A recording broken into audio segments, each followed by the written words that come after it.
Assalamualaikum warahmatullahi wabarakatuh. Kembali lagi bersama kami di Praktikum Fisika Dasar 1, Laboratorium Fisika Dasar 2020. Pada kesempatan kali ini kita akan membahas tentang gerak melingkar beraturan. Nah, gerak melingkar beraturan ini memiliki dua submodul nih. Yang pertama itu ada GMB1 dan yang kedua itu adalah GMB2. Nah, di sini terdapat beberapa outline yang akan kita lalui nih. Nah, sekarang kita ke tujuan praktikum dulu ya. Nah, tujuan praktikum kan ada dua nih. Ada GMB1, ada GMB2.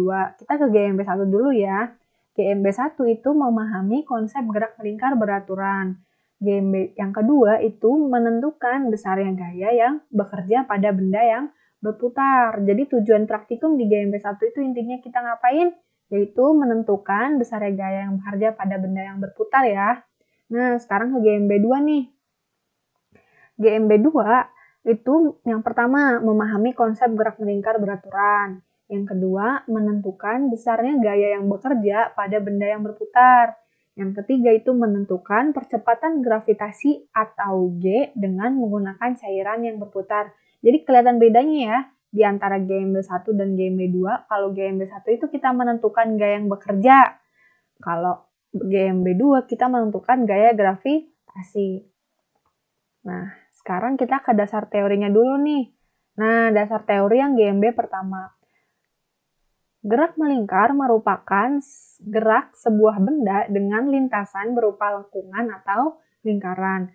Gerak melingkar memiliki karakteristik sebagai berikut. Itu yang pertama, lintasannya memiliki jari-jari tertentu. Yang kedua, benda yang bergerak melingkar dapat mengulangi lintasan yang ditempuh dalam periode atau frekuensi tertentu. Besaran gerak melingkar dapat dinyatakan dalam kartesian atau koordinat kartesius dan dalam koordinat polar atau sudut. Yang keempat, memiliki percepatan sentripetal yang menuju titik pusat lingkaran. Nah, di sini ada beberapa nih simbol dan satuan pada gerak melingkar. Yang pertama itu ada posisi, simbolnya ini theta ya, kita bacanya ini theta, satuannya adalah radian. Kecepatan ini adalah omega, satuannya itu radian per second, dan percepatan ini adalah alfa, satuannya radian per second kuadrat. Nah, gerak melingkar beraturan adalah gerak benda dalam lintasan berbentuk lingkaran dengan kecepatan yang tetap atau konstan. Kecepatan yang konstan menyebabkan periode perputaran benda juga konstan. Periode perputaran yang konstan artinya dalam selang waktu yang sama, benda akan menempuh atau menyapu daerah dengan luas yang sama. Untuk benda yang melingkar beraturan nih, kita punya persamaan. Ini persamaan apa? Masih ingat nggak? Nah, ya, ini persamaan hukum 2 Newton. Nah, hukum 2 Newton kan F sama dengan M kali A ya. Karena ini kita mau carinya gaya sentripetal, nah makanya di sini kita ubah. Di sini kita ubah jadi FSP sama dengan M. Kan kalau di gerak melingkar tadi A-nya itu kecepatannya alfa ya, makanya di sini jadi alfa.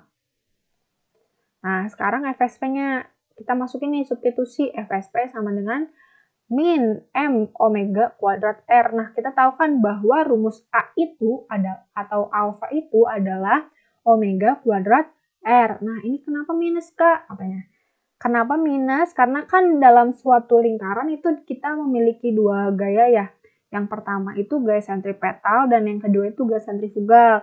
Gaya sentripetal itu apa? Gaya sentripetal itu gaya yang menuju titik pusat. Nah, kalau sentrifugal itu menjauhi titik pusat. Nah, ini kan sentripetal artinya kebalikan dari sentrifugal, maka nilainya minus. R ini apa? R ini adalah jari-jari sudut dan omega ini adalah kecepatan sudut. Nah, sekarang kita ke GMB2 nih, yaitu mengukur gaya gravitasi setempat. Nah, gambar di samping merupakan bejana pipi. Jadi ini adalah bejana pipi yang berisi air yang diputar menggunakan motor listrik. Nah, teman-teman masih ingat nggak sih dulu ketika kita punya ember, terus kita isi air. Nah, airnya kan kita putar-putar tuh pakai tangan, makanya akan membentuk suatu lengkungan. Sama seperti ini, ketika bejana pipi ini diputar, maka akan membentuk suatu lengkungan. Permukaan air dalam bejana pipi sebelumnya datar, kan sebelumnya datar nih. Datar, sewaktu diputar mengalami perubahan bentuk menjadi melengkung.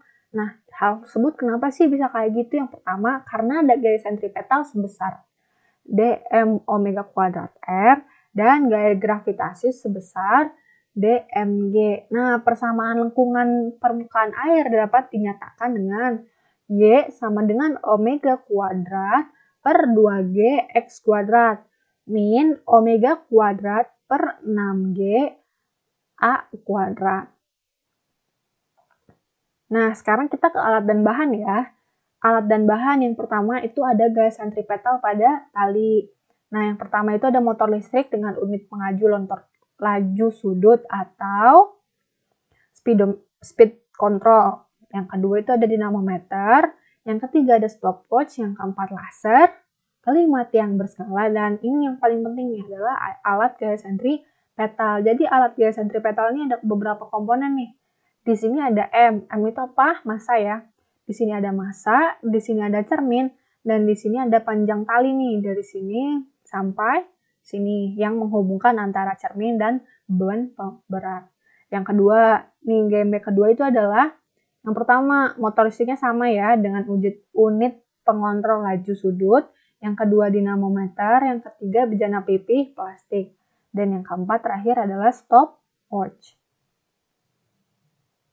Nah, sekarang kita ke tata cara praktikumnya ya. Yuk disimak.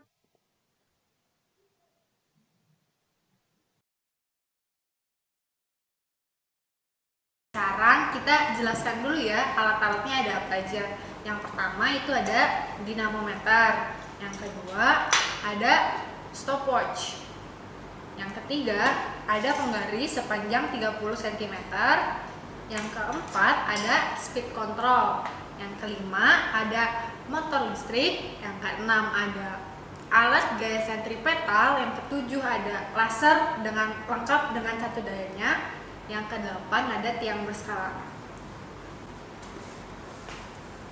Nah, sekarang kita jelasin dulu ya sistematika praktikumnya kayak gimana. Yang pertama, kita kan punya laser. Nah, kebetulan lasernya udah dinyalain nih. Laser akan menembakkan cahaya kepada alat gaya sentripetal, di mana alat gaya sentripetal ini memiliki komponen cermin. Nah, dari cermin ini dia akan memantulkan cahayanya kepada tiang berskala. Kan kelihatan kan ada cahaya di tiang berskala. Nah, setelah itu motor listrik akan berputar menggerakkan rotornya yang dikontrol oleh speed control. Nah, sekarang kecepatan speed control akan mempengaruhi alat gaya sentripetal untuk berputar sehingga menyebabkan dua gaya nih. Yang pertama itu ada gaya sentripetal yang menuju lintasan, yang kedua ada gaya sentrifugal yang menjauhi lintasan. Nah, setelah ada gaya sentripetal dan sentrifugal akan mengakibatkan cermin ini naik. Ketika cermin naik, maka cahaya laser yang dipantulkan oleh laser akan meningkat. Nah, sekarang kita ke praktikumnya ya. Yang pertama kita kumpulkan dulu nih datanya.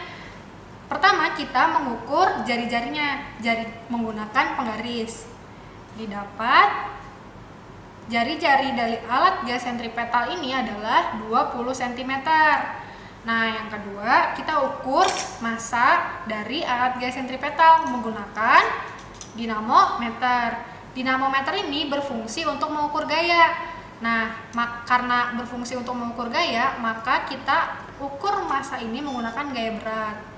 Nah, didapat 0,4 Newton. Karena ini masih satuan gaya, kita konversi menuju satuan massa.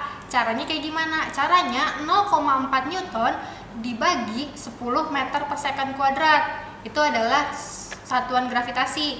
Nah, hasilnya didapat 0,04 kg.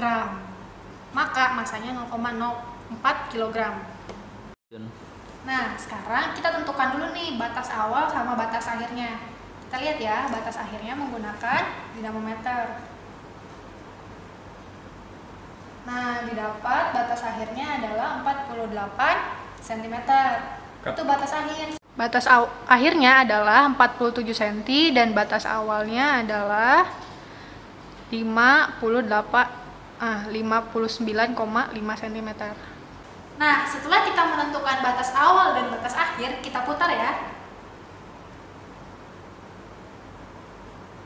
setelah diputar, terlihat pantulan cahaya makin lama akan beranjak naik. Kita tunggu sampai stabil.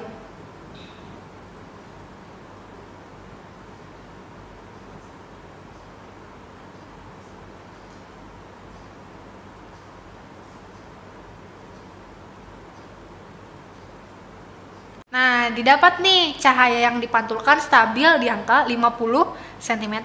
Nah, teman-teman bisa tulis tuh di tabelnya itu sebagai posisi akhir. Nah, setelah cahayanya stabil, sekarang kita hitung periodenya. Cara menghitung periode bagaimana? Periode itu adalah satu putaran. Di sini kan udah ada tandanya ya, warna hitam. Nah, satu putaran itu kayak gimana? Misal nih, satu putaran ya. Jadi ketika ada garis hitam, kita ketemu lagi garis hitam, itu satu putaran. Kita mulai ya. Kita hitung sebanyak 20 periode. 1, 2, 3. 3, 4, 5, 6, 7, 8, 9, 10, 11, 12, 13, 14, 15, 16, 17, 18, 19, 20. Nah, 20 didapat berapa? 16,87 second. Nah, setelah kita melakukan percobaan yang pertama, sekarang kita lakukan lagi nih percobaan yang kedua. Percobaan yang kedua ini tahapannya sama. Pertama, kita tentukan dulu batas awal dan batas akhirnya berapa. Nah, di sini didapat bahwa batas awalnya adalah 66 cm. Ketika kita tarik dengan dinamometer, kita dapat bahwa batas akhirnya adalah 54 cm. Sekarang kita putar ya. Dan tunggu cahayanya stabil. Nah, dilihat bahwa cahaya cerminnya udah stabil di titik 55 cm. Teman-teman bisa tulis di posisi akhir di tabelnya ya. Nah, setelah stabil, sama seperti percobaan pertama tadi, teman-teman bisa menghitung nih periodenya. Pakai gadget dan laptopnya masing-masing di rumah ya. Nah, sekarang coba boleh dihitung.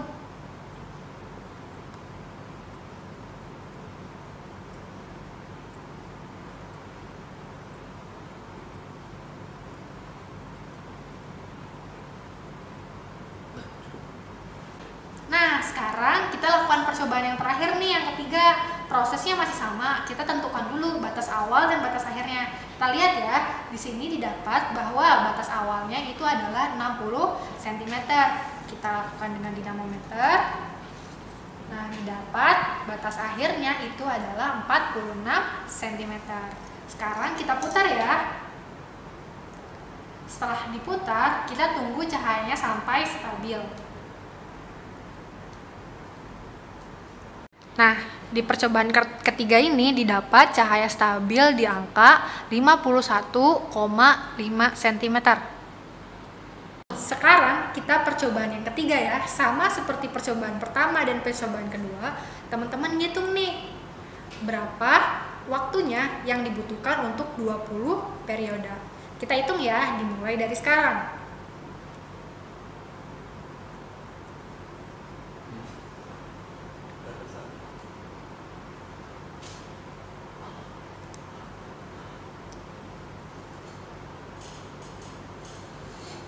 Waxing.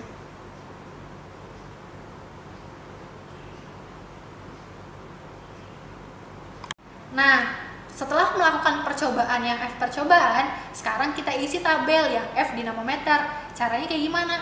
Caranya itu menggunakan dinamometer dengan menghitung dari posisi awal sampai posisi akhir. Coba kita lihat tabelnya. Tadi yang pertama posisi awalnya berapa? 59,5 sampai 50 cm kan. Nah, kita tarik pakai dinamometer. Nah, menuju posisi akhir 50 itu didapat, coba teman-teman hitung ada berapa gaya yang didapat oleh percobaan pertama ini. Nah, sekarang yang kedua, yang kedua lakukan hal yang sama ya. Posisi awalnya tadi berapa? 66 cm dan posisi akhirnya adalah 55 cm. Kita tarik pakai dinamometer. Dari 66 kita menuju ke 55. Nah, bisa teman-teman lihat dapat berapa newton dari percobaan yang kedua. Nah, sekarang kita percobaan yang ketiga. Percobaan yang ketiga hal yang sama dilakukan di percobaan pertama dan kedua. Nah, didapat posisi awal kan tadi kita dapat 60 cm. Nah, kita tarik pakai dinamometer sampai posisi akhir yang berada di 51,5 cm. Percobaan yang ketiga ini kita coba lihat ya gayanya ada berapa. Bentar. Nah, udah sampai 51,5. Coba teman-teman bisa lihat dapat berapa gayanya pada percobaan ketiga ini. Nah, selamat datang di praktikum gerak melingkar bebas yang kedua. Nah, di sini terlihat kan ada yang berbeda. Nah, di sini kita jelasin lagi ya alat-alatnya ada apa. Yang pertama itu ada bejana pipih. Kalau tadi kan alat gaya sentripetal, sekarang bejana pipih. Ini masih sama, adalah motor listrik dan menggunakan speed control. Oke, sekarang kita mulai ke proses praktikumnya. Caranya kayak gimana? Prinsipnya masih sama. Motor listrik ini digerakkan oleh speed control. Ketika digerakkan oleh speed control, maka rotor akan berputar kan? Ketika rotor berputar, bejana pipih akan membentuk lengkungan. Nah, seperti ini. Ya kan, membentuk lengkungan. Nah, lengkungan itu terjadi karena apa? Karena adanya gaya gravitasi. Gaya gravitasi di sini sama seperti gaya sentripetal. Nah, sebelum kita ke praktikumnya, nah kita kumpulkan dulu nih data-datanya ada apa aja. Yang pertama kita lihat dulu ya ke bejana pipih. Nah, di bejana pipih kan ada air yang sejajar dengan sumbu ini kan. Nah, kalau kita samakan dengan diagram kartesian, ini adalah sumbu X dan ini adalah sumbu Y. Berarti ketika ada air dan ini adalah sumbu X, maka ini adalah titik 0. Ketika ini titik 0, berarti angka 6 di sini adalah negatif 1, angka 5 di sini adalah negatif 2, angka 4 di sini negatif 3, dan seterusnya. Sekarang kita hitung nilai A. Nilai A itu apa? Nilai A itu adalah jari-jarinya. Maka jari-jari itu dari mana? Dari titik 0 sampai ujung. Nah, di sini kan satu kotak ya. Satu kotak di sini itu adalah 1 cm. Kita hitung ya ada berapa kotak. 1, 2, 3, 4, 5, 6, 7. Didapat 7 kotak. Artinya apa? Artinya besarnya adalah 7 cm. Nah, teman-teman bisa tulis tuh nilai A-nya adalah 7 cm. Nah, sekarang kita putar. Motor listriknya menggunakan speed control kan. Nah, teman-teman bisa tulis di kolom Y itu adalah negatif 1, negatif 2, negatif 3. Maksudnya apa? Negatif 1 itu artinya puncak dari lengkungan air ini harus berada di negatif 1. Sekarang kita paskan ya. Ada di negatif 1. Nah, sudah pas. Teman-teman bisa menghitung 20T-nya. Sama seperti percobaan GMB yang pertama tadi. Nah, teman-teman siapkan ya stopwatch di rumah. Dimulai dari sekarang.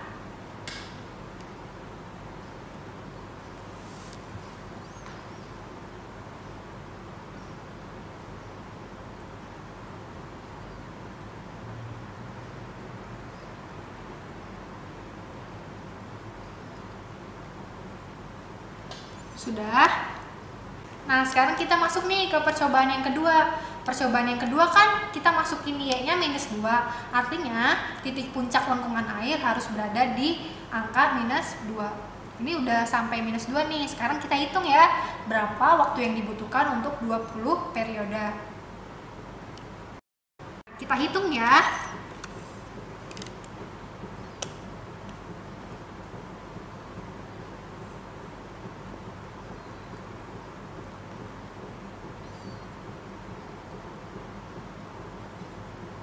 Sudah. Sekarang kita masuk ke percobaan yang ketiga. Nah, di sini udah diatur nih supaya airnya berada di titik puncak negatif 3. Nah, setelah berada di puncak negatif 3, kita hitung nih berapa waktu yang dibutuhkan untuk 20 periode. Nah, coba teman-teman hitung.